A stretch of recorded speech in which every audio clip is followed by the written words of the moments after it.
Bueno, buenos días. Mi nombre es Luis Fernando Chables Sánchez y soy alumno de la Universidad Juárez Autónoma de Tabasco en la División Académica de Ciencias de la Salud.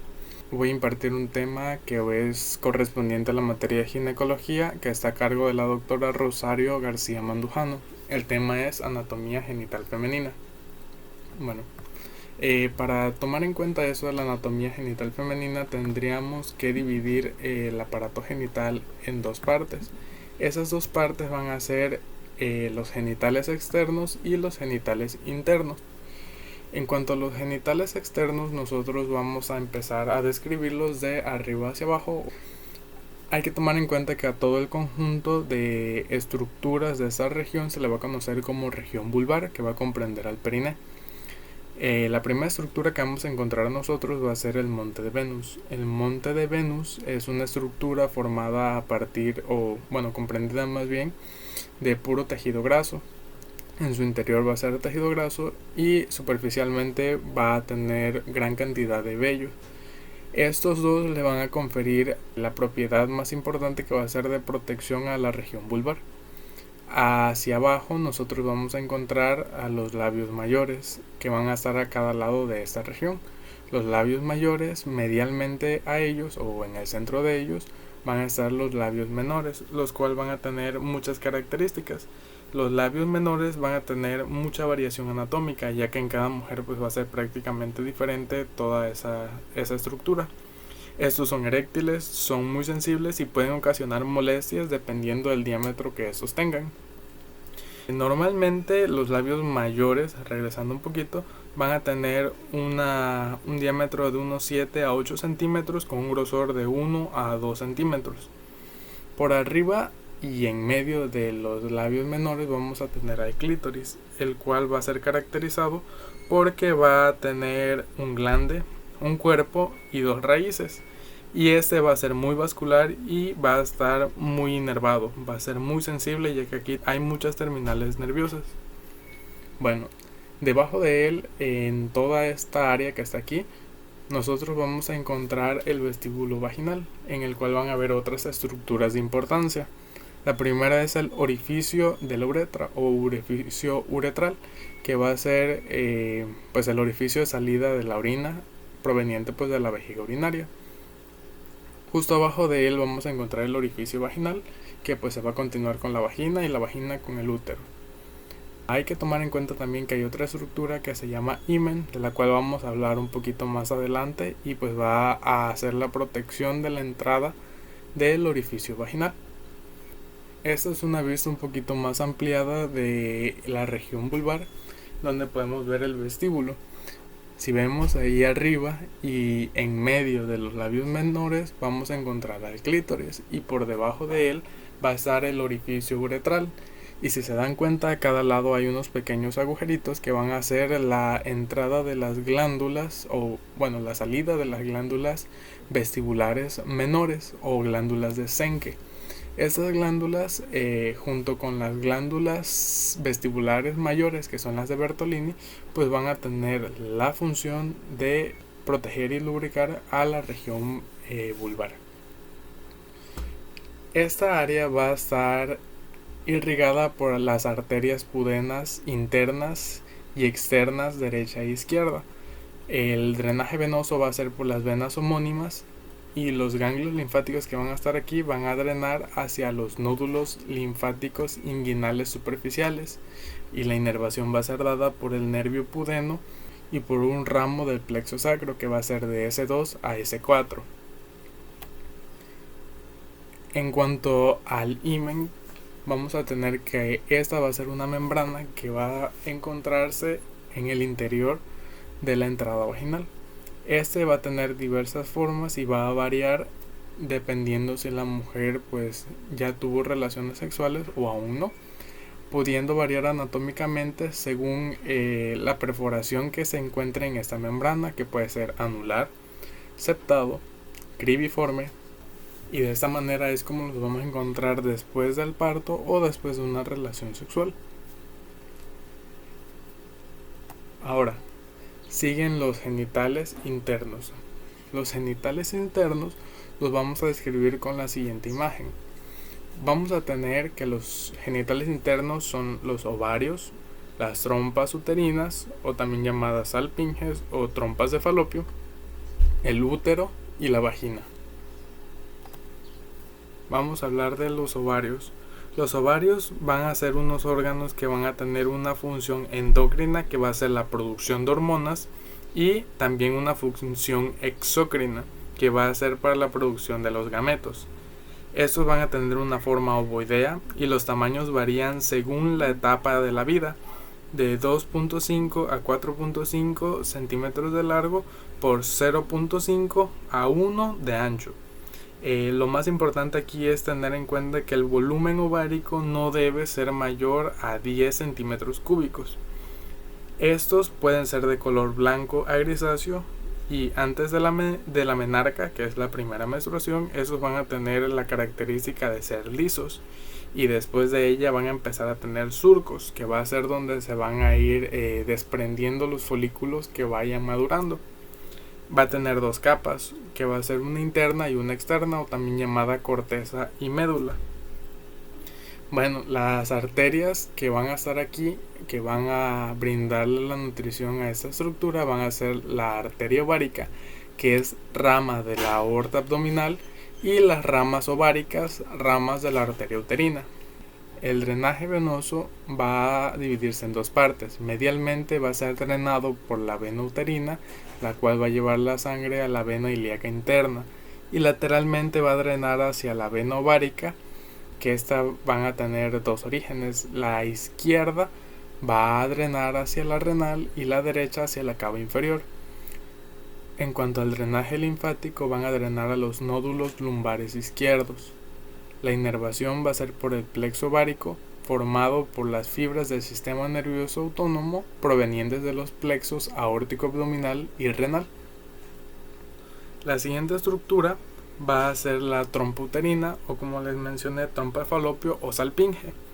Esta va a medir aproximadamente 10 centímetros de longitud, y su función principal es comunicar a la cavidad uterina con la cavidad abdominal, que va a ser cercana, o bueno, esa entrada va a ser cercana al ovario, donde nosotros vamos a tener que por esta estructura va a pasar el óvulo para ser fecundado en él y posteriormente implantarse en el útero. Tiene varias porciones, en específico 4. Una porción intramural, una porción ístmica, una ampolla y un infundíbulo. Algo importante aquí es que en la parte ampular, o en la sección ampular, va a ser donde se lleva a cabo la fecundación. Esta trompa va a tener 4 capas, que es la serosa, que va a ser de peritoneo, la subserosa de tejido conectivo, la muscular, que esta va a tener 2, que va a ser la muscular circular y la longitudinal, y la mucosa, que va a ser de un epitelio simple de células ciliadas y glandulares. En cuanto al drenaje venoso y la irrigación va a ser dada por las ramas tubáricas de la arteria ovárica y por las ramas tubáricas de la arteria uterina. El drenaje venoso va a ser por la vena uterina medialmente y la vena ovárica lateralmente. El drenaje linfático va a ser hacia los nodos lumbares izquierdos, y la inervación va a ser simpática, principalmente dada por L1 y L2, por el plexo útero-vaginal, y parasimpática a través de los nervios esplácnicos de la pelvis, S2 y S4. La siguiente estructura es el útero. El útero es un órgano intrapélvico situado en la porción media de la pelvis, y su función es la anidación, crecimiento y desarrollo del feto. Las relaciones anatómicas van a ser que en su pared anterior va a tener a la vejiga, en la pared posterior al recto, y a los lados los ligamentos anchos. La forma va a ser de una pera invertida, que va a medir de 6 a 9 centímetros de longitud, un ancho de 3 a 4 centímetros y un espesor de 2 a 3 centímetros. Este pesa entre 80 y 100 gramos y se divide anatómicamente en cuerpo, istmo y cervix. 2/3 del tamaño van a corresponder al cuerpo. También hay que tomar en cuenta que el útero es un órgano hueco y en su porción superior se comunica con las trompas de Falopio a partir de unas aberturas llamadas ostium, y en la parte inferior, donde está el istmo, se va a relacionar con el orificio cervical interno. El útero tiene también varias capas.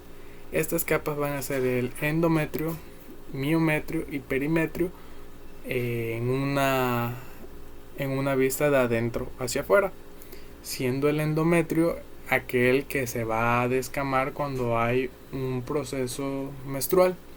El endometrio también va a tener otras dos capas, una capa funcional y una capa basal. La capa funcional va a ser aquella que se va a descamar con la menstruación. El miometrio, que es la capa de en medio, va a estar hecha principalmente de músculo liso. Este músculo liso va a estar dispuesto de tal manera que cuando se contrae, principalmente después de un parto, va a producir una osmosis de las arterias, ya que su contracción y la disposición de estas fibras van a hacer que deje de sangrar un poco, o va a tener una función hemostática. Y el perimetrio pues va a ser principalmente hecho de peritoneo.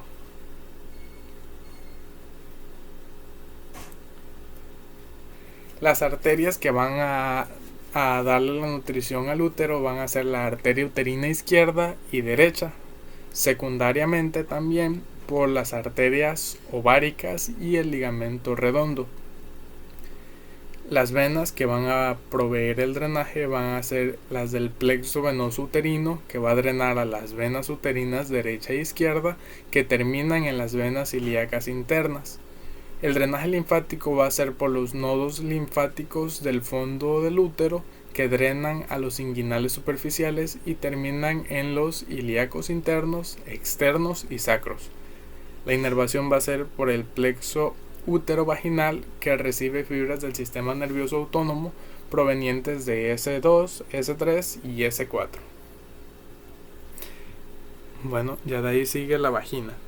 Esta va a medir entre 8 y 12 centímetros y se va a extender desde el útero hacia la vulva, dirigida de arriba hacia abajo y atrás hacia adelante, formando un ángulo de alrededor de unos 70 grados con respecto al cérvix.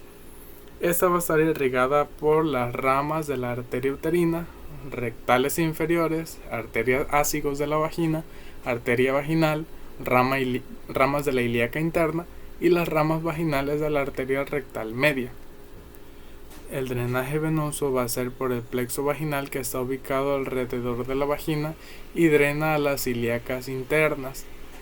Los drenajes linfáticos van a ser por los nodos linfáticos paravaginales, que van a drenar a los ilíacos internos y externos. La inervación va a ser dada por los nervios espláncnicos de la pelvis y los nervios vaginales.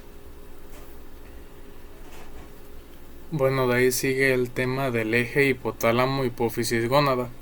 Este es un tema muy importante y bueno, lo vamos a ir desglosando poco a poco. En cuanto al hipotálamo, vamos a tener que esta es una estructura que se va a encontrar prácticamente en medio del cerebro, por debajo del tálamo, y pues estos van a estar por debajo de la corteza cerebral. El hipotálamo va a tener muchísimas funciones, pero pues ahorita vamos a hablar de las que están relacionadas con el eje hipotálamo hipófisis.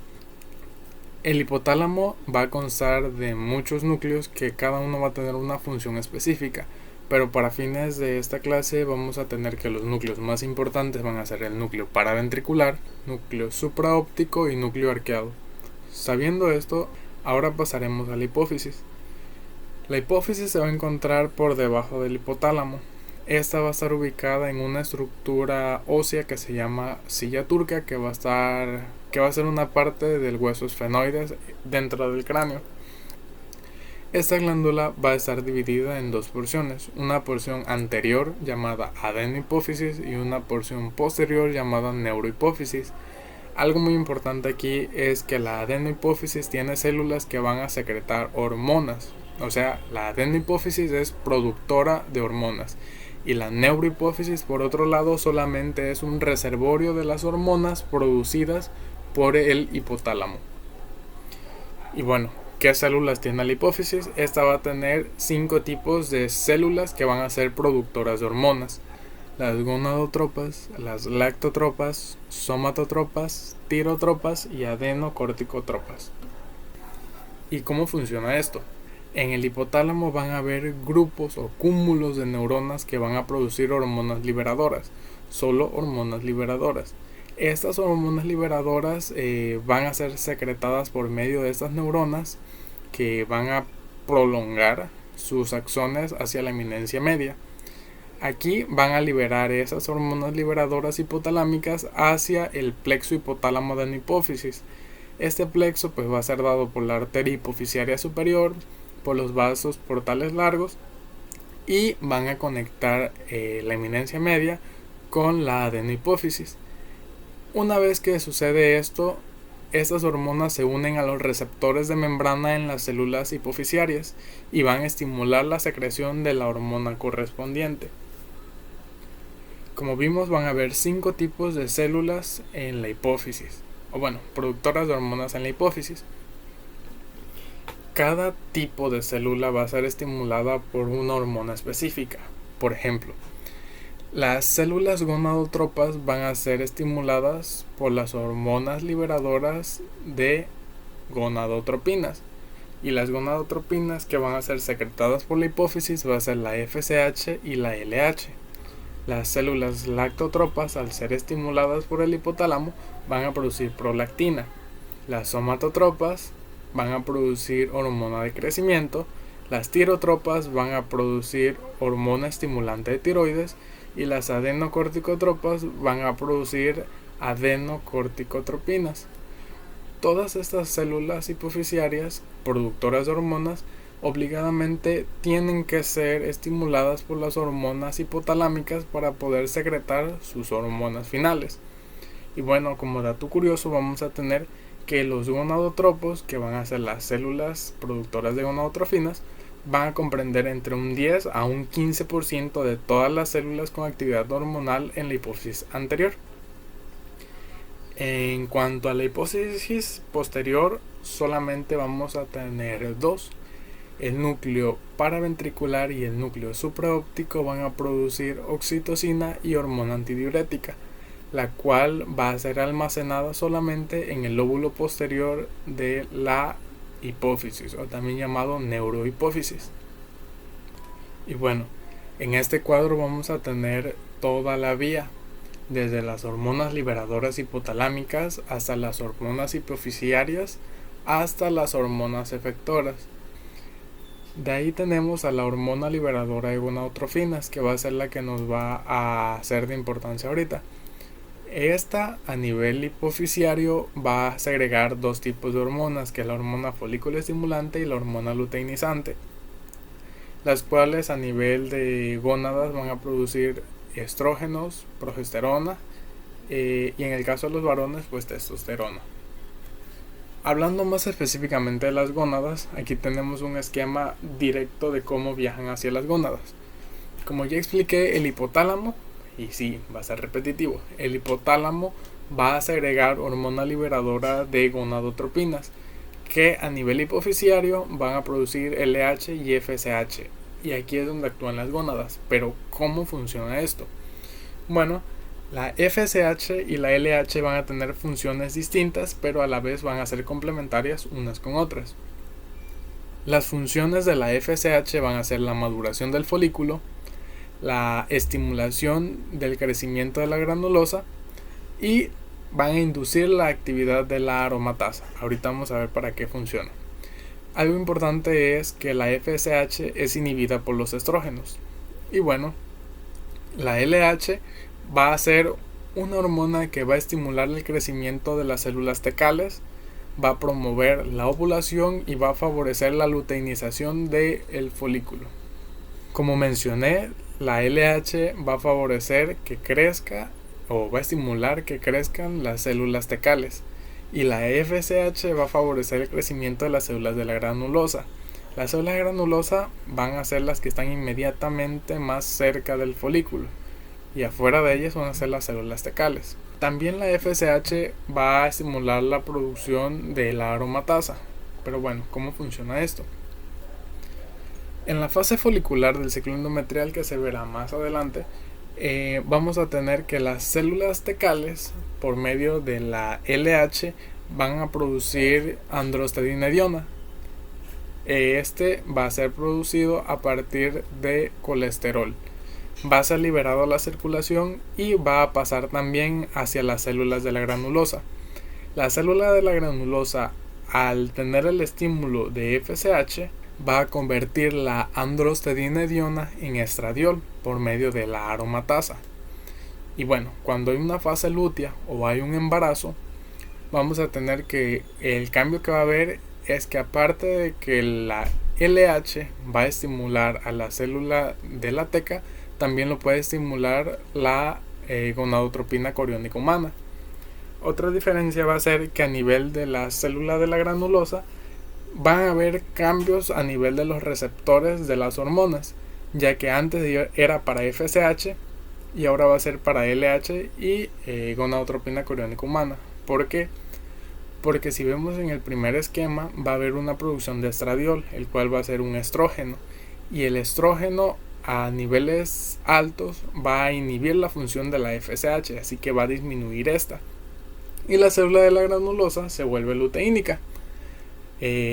Una vez entrada la androstenediona, va a ser transformada en estradiol, como en el ciclo pasado, pero también va a haber otro cambio, que el colesterol en la célula de la granulosa va a ser transformado a progesterona, que va a servir en otros procesos que veremos en el ciclo ovárico y ciclo menstrual.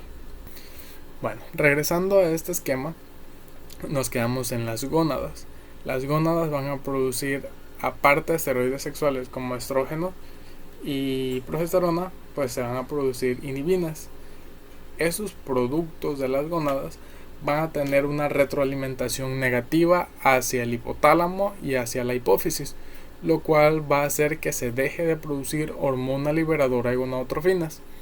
Al haber menor producción de esta, va a haber menor producción de LH y FSH, lo cual pues va a cerrar con el ciclo. Y más abajo en el esquema tenemos que van a haber tejidos efectores secundarios, ya que los estrógenos, aparte de todo esto, van a favorecer a la maduración sexual femenina. Y bueno, como conclusión, es de suma importancia tener claro los aspectos básicos de la anatomía y fisiología femenina, ya que en base a estos el médico puede ser capaz de identificar, entender, clasificar y tratar la gran mayoría de los padecimientos ginecológicos. Y pues espero que les haya sido de ayuda.